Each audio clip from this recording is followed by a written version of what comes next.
Este es el podcast del Instituto Matías Romero. Esta serie es una colaboración especial entre el Instituto Matías Romero y la Organización Internacional para las Migraciones.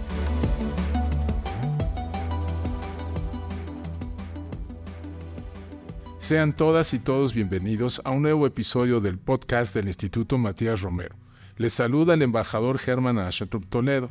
Hoy nos acompaña Geraldina González de la Vega Hernández, presidenta del Consejo para Prevenir y Eliminar la Discriminación en la Ciudad de México, COPRED. Ella nos va a platicar sobre la discriminación que enfrentan las y los migrantes que llegan al territorio nacional y el reto que ello significa para la sociedad mexicana. Este es un primer episodio de una serie de episodios que estamos realizando sobre las dinámicas migratorias contemporáneas en colaboración con la Organización Internacional de las Migraciones. Bienvenida aquí al Instituto. Embajador, es un gusto. Me da mucho gusto estar aquí con usted y pues aquí en el Instituto y también con la invitación de la OIM. Presidenta, empecemos. Siendo la Ciudad de México una metrópoli receptora y espacio de tránsito para una gran variedad de migrantes, ¿qué tan presente podemos decir que está la discriminación en nuestra sociedad día a día? Sí, pues desafortunadamente, embajador, todavía encontramos prácticas discriminatorias, discursos discriminatorios en la sociedad mexicana, particularmente en la Ciudad de México, respecto de la población en situación de movilidad, sea población migrante que venga de otro país o de otro territorio, o población migrante inclusive interna, ¿no? de nuestro país por desplazamiento.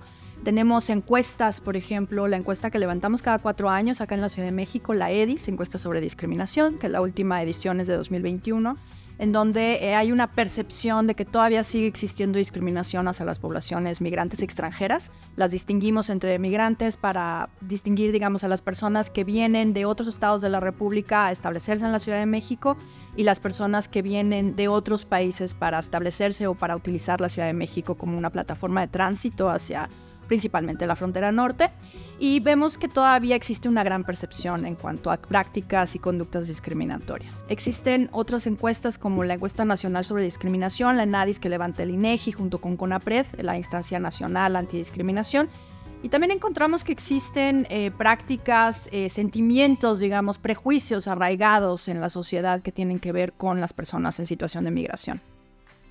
En la ENADIS del 2022, por ejemplo, las personas contestaron que se discrimina poco a las personas que viven en movilidad, digamos, que se encuentran en una situación de movilidad, pero el 35% de la población de 18 años o más contestó que no estaría dispuesta a rentarle un cuarto a una persona extranjera.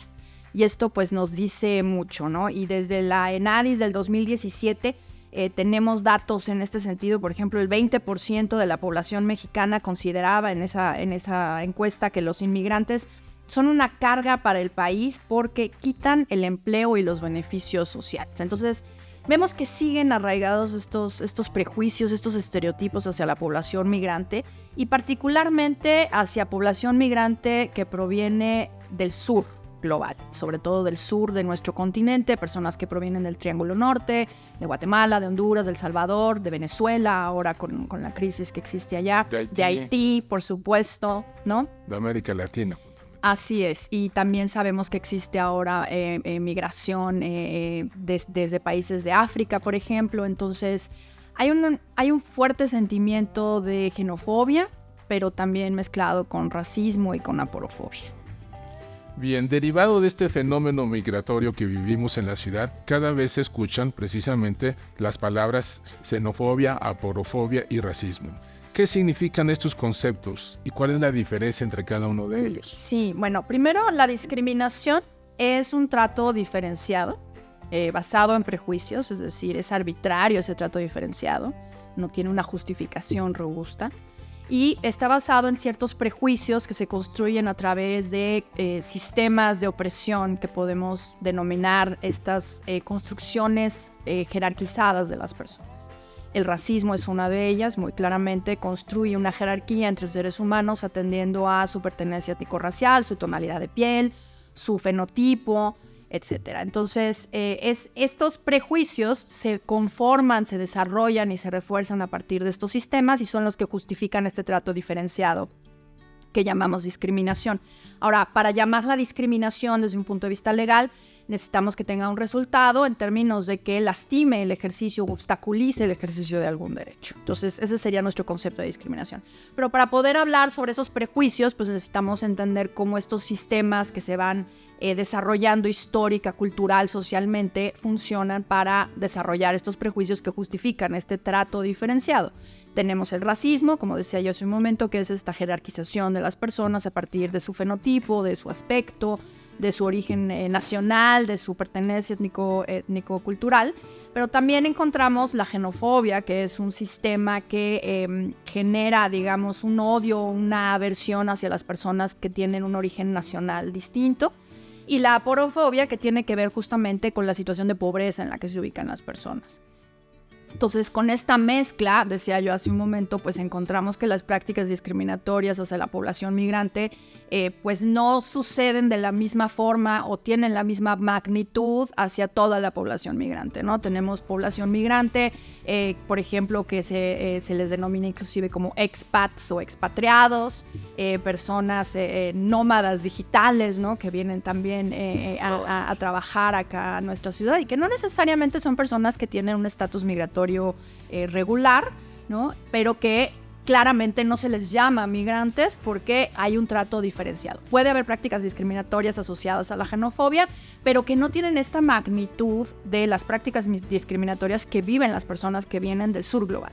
Y por eso hablamos de xenofobia, pero mezclada con racismo y mezclada con aporofobia, porque claramente pues no es lo mismo el trato que reciben personas que vienen de Europa o de Estados Unidos, de Canadá, a establecerse en nuestro país, que personas que vienen de Venezuela, de Honduras, de Haití, y que justo pues vemos estas prácticas de exclusión, de violencia y de discriminación que están viviendo.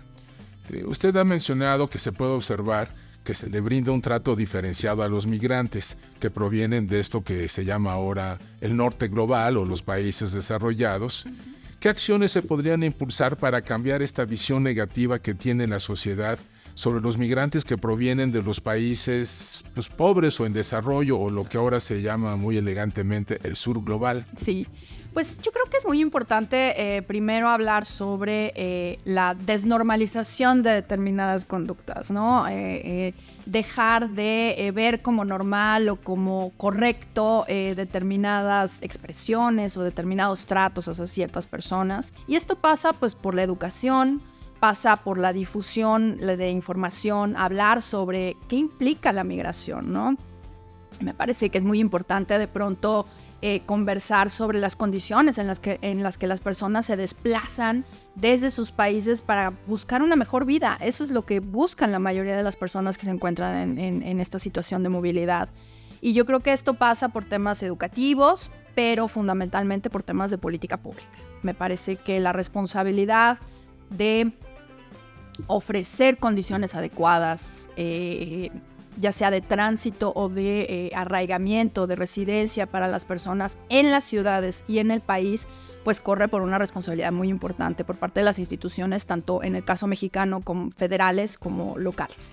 Las ciudades son las que están recibiendo a las personas en situación de movilidad y las ciudades pues tendrían que hacerse responsables estableciendo acciones muy claras de acogida, acciones comunitarias que integren a las personas a la comunidad y sobre todo la eliminación de prácticas discriminatorias que tienen que ver, por ejemplo, con la falta de acceso a cuestiones como la salud, la educación, el empleo, y que pues ciertamente la vivienda, por supuesto, ¿no? Tener albergues o tener una posibilidad de dar vivienda específica a las personas en situación de movilidad, que estamos viendo en la Ciudad de México, por ejemplo, existen personas establecidas en plazas públicas, en la calle, en condiciones pues bastante adversas para las personas y también pues para la vecindad, digamos, que está ahí establecida, ¿no? Entonces yo creo que educación, hospitalidad por parte de la comunidad que recibe a las personas migrantes y por supuesto políticas públicas, me parece que es fundamental. Y por último yo me atrevería a mencionar el tema de un piso, un marco normativo adecuado, leyes que establezcan responsabilidades claras, atribuciones claras para cada una de las autoridades involucradas, porque ciertamente no es un problema que ataña a una sola institución, ya que estamos hablando de personas pues que representan familias, que representan personas que pertenecen a grupos de atención prioritaria, que requieren de un sinfín de servicios para poder ser incluidas en esa sociedad, o si no pretenden establecerse o quedarse en esta ciudad y pretenden seguir su tránsito hacia la frontera norte, pues que tengan las condiciones adecuadas para hacerlo. Pero entonces podríamos decir que en México se está viviendo una situación parecida a lo que se está padeciendo o viviendo en otras sociedades desarrolladas con la llegada de migrantes. ¿Es posible o es diferente? Pues yo creo que estamos viendo un fenómeno en donde México pasó de ser un país de tránsito a ser un país de acogida. Y la Ciudad de México está experimentando justamente este cambio. Y en ese sentido, pues se necesitan robustecer las instituciones encargadas de atender a la población migrante y de que las leyes tengan adecuadamente este reparto de atribuciones o de competencias para que cada una de las autoridades pueda, pues sí, realizar las acciones orientadas a recibir a las personas migrantes en condiciones adecuadas, ¿no? Me parece que estamos viendo que hay una ausencia de claridad en cuanto a quién le toca, digamos, atender a la población, y que todavía estamos viendo pues el avance de estos prejuicios hacia la población migrante, por un lado. Y por el otro lado, hay como esta idea de que están en tránsito y entonces su establecimiento en una plaza pública o en una calle o en un espacio público, pues va a ser temporal. Y pues ya vimos que no es así, ¿no? Que muchas personas están esperando, por ejemplo, sus resoluciones por parte de otras autoridades que tengan que ver con su estatus de asilados o de refugiados, ¿no? Entonces me parece que sería muy importante justo que hubiese esta claridad en cuanto a qué le toca a cada quien, y que la política migratoria, si bien es una atribución de carácter federal en nuestro país, las ciudades tienen que atender a la población migrante. Entonces, me parece que en cuanto a qué le toca hacer a las ciudades, hay todavía una distorsión en esta claridad de las atribuciones. Bueno, por lo que hemos podido escuchar, las personas experimentan discriminación por más de una razón, por su pobreza, su condición de pobreza, por su perfil étnico. No solamente hay una discriminación, puede haber al mismo tiempo distintos tipos de discriminación. Sí, por supuesto, y claramente esto tiene que ver con un concepto muy importante cuando hablamos de discriminación, y sobre todo cuando estamos hablando, por ejemplo, de poblaciones en situación de movilidad que representan una diversidad en cuanto a su composición. Un concepto que se llama la interseccionalidad, y que justamente imaginemos cómo cruzan dos avenidas, ¿no? Por ejemplo, acá en la Ciudad de México, si imaginamos cómo cruza Avenida Juárez y Eje Central, ¿no? Ese cruce de personas tan impresionante que tenemos acá en la Ciudad de México, pues eso representa el concepto de interseccionalidad, es decir, cómo cruzan dos avenidas o más en la identidad de las personas. Las personas son migrantes, ¿no? Están en situación de movilidad, pero además pueden ser personas racializadas, como las personas haitianas, ¿no? Pero además pueden ser mujeres, pero además pueden ser niños, niñas, adolescencias, juventudes, pueden ser personas mayores, pero además pueden ser personas de la población LGBT, pero además pueden ser personas indígenas, por ejemplo, que inclusive no hablan el español, pero a lo mejor pueden ser personas con discapacidad, personas que profesan algún tipo de religión, en fin. Entonces, el atender esta realidad de diversidad dentro de una población que ya por sí misma representa un grupo de atención prioritaria, pues es un reto mayor justamente para las autoridades. Y por eso decía yo hace un momento este reparto de atribuciones, porque de pronto se piensa que la atención a las poblaciones en situación de migración únicamente compete al área de migración, por ejemplo, en el caso de la Ciudad de México, que se encuentra dentro de la Secretaría de Bienestar. Y entonces, en ese sentido, pues pensar que no le compete a la Secretaría de Pueblos y Barrios, que no le compete a la Secretaría de las Mujeres, que no le compete al COPRED, por ejemplo, para el tema de discriminación, que no le compete al Instituto de las Personas con Discapacidad, que no. Entonces, empezamos a ver justamente que necesitamos dar una atención específica a cada una de estas personas que su eje, digamos, es formar parte de una población en situación de movilidad, pero que además forman parte de otros grupos de atención prioritaria que exigen el establecimiento y la implementación de medidas de atención y medidas positivas para su inclusión social. ¿Podríamos afirmar que existen sectores de la población migrante con mayor susceptibilidad de ser violentados por prejuicios e incluso actos de odio? Uno de estos sectores serían las disidencias sexuales. ¿Cuál es el principal reto que actualmente enfrentan las personas pertenecientes a la diversidad sexual? Sí, bueno, justamente con las llamadas caravanas migrantes que vinieron o que cruzaron nuestro país en 2018, 2019, vimos, por ejemplo, que dentro de las propias caravanas venían grupos grandes de personas de la diversidad. Y la razón por la que, primero, bueno, sabemos que las personas se unieron en estas llamadas caravanas precisamente por un tema de seguridad, por un tema de acompañamiento, y precisamente con este mismo criterio las personas LGBT se unieron a estas caravanas precisamente para protegerse. Porque, bueno, pues vemos que todavía en nuestro país existen muchos prejuicios hacia las personas de la diversidad, sobre todo hacia las personas trans. Mujeres trans particularmente, que viven todavía mucha violencia, mucha discriminación, y a su paso a lo largo de nuestro país pues requieren de una protección reforzada, como las mujeres también que viajan solas, o los niños o niñas que viajan solas, ¿no? Son poblaciones que dentro de la propia vulnerabilidad en la que se encuentran las poblaciones migrantes tienen, digamos, un riesgo añadido precisamente por su identidad de género o su expresión de género. En ese sentido, pues las poblaciones LGBT no son la excepción. Y otra de las poblaciones que estamos viendo que viven mucha discriminación dentro de las poblaciones en situación de movilidad son las personas afro, particularmente las personas haitianas, pero no de manera exclusiva. Sabemos que en toda la región existen poblaciones afrodescendientes. Y pues justamente, ¿no? El pertenecer a una población afrodescendiente en nuestro país sigue siendo un motivo de discriminación muy grave, sobre todo para las prácticas de perfilamiento racial. Eso lo hemos visto y justo en las denuncias que recibimos nosotros por discriminación. En los últimos 5 años hemos atendido a cerca de 250 personas. Y varios de estos casos han tenido que ver con situaciones de perfilamiento racial, precisamente. Ya, muy interesante. Bueno, antes de concluir, ¿podría compartirnos de qué forma podemos participar como individuos en la eliminación de la discriminación en nuestra sociedad? ¿De qué forma se pueden apoyar los ciudadanos en el COPRED en caso de experimentar discriminación? Sí, bueno, pues como decía yo hace un momento, este es un tema de desaprender eso que hemos aprendido, ¿no?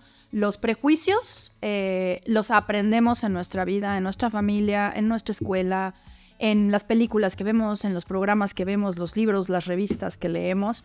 Y para eliminar estos prejuicios, pues necesitamos ponernos unas gafas, digamos, críticas, ¿no? Y dejar de normalizar aquello que hemos visto como común, esos dichos, esos chistes que de pronto escuchamos y que decimos, no puede ser que se sigan repitiendo, ¿no? Y para eso pues necesitamos allegarnos de información, aprender a desaprender estos prejuicios. Desde el Consejo, una parte de nuestro mandato tiene que ver con la educación.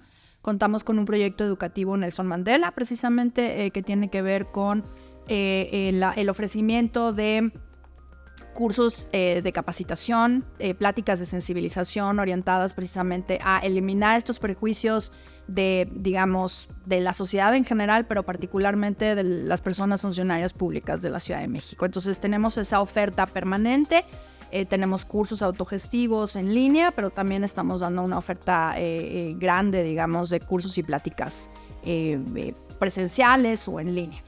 También, por ejemplo, la instancia nacional, el CONAPRED, tiene igual una oferta similar para las personas que nos escuchen, que no estén acá en la Ciudad de México y que quieran acudir a pláticas, pues también el CONAPRED tiene esta oferta. Y pues, ¿qué podemos hacer para eliminar la discriminación de manera social? Pues comprometernos, ¿no? Yo creo que es muy importante la participación social, la participación comunitaria, la acogida de las personas en situación de movilidad. Si las personas son empleadoras, por ejemplo, pues tener la posibilidad de ofrecer empleo a las personas que se encuentran en situación de movilidad, o si se tiene una propiedad en renta, se es arrendataria o arrendatario, pues también facilitar, digamos, el acceso a la vivienda para las personas. Y por último, bueno, pues si una persona vive discriminación, puede acudir al Consejo para Prevenir y Eliminar la Discriminación de la Ciudad de México. Nosotros nos encontramos en la calle General Prim, número 10. Y en nuestras redes sociales, que nos encuentran tanto en Twitter como en Facebook, como COPRED-CDMX, pueden acceder a las vías de denuncia. Una de ellas es el teléfono que pues todas las personas acá en la Ciudad de México conocemos, el de Locatel, que es la línea de la no discriminación también, el 56 58 11 11, y pues también a través de nuestro correo institucional quejas.copred@cdmx.gov.mx.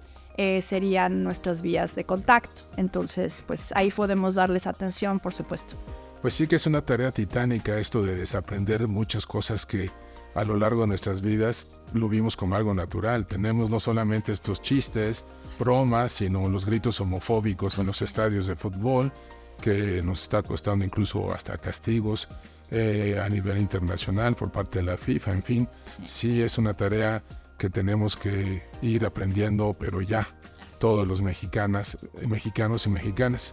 Agradecemos la participación de la presidenta Geraldina González de la Vega. Esperamos que este capítulo haya sido enriquecedor para todos ustedes. Síganos en nuestras redes sociales para conocer todas las actividades que el Instituto Matías Romero tiene abiertas al público. Muchísimas gracias, embajador. Ha sido un gusto. Igualmente. Puedes consultar el resto de los podcasts y MR en Spotify, Apple Podcast, así como en el sitio web del Instituto Matías Romero. Esta serie es una colaboración especial entre el Instituto Matías Romero y la Organización Internacional para las Migraciones.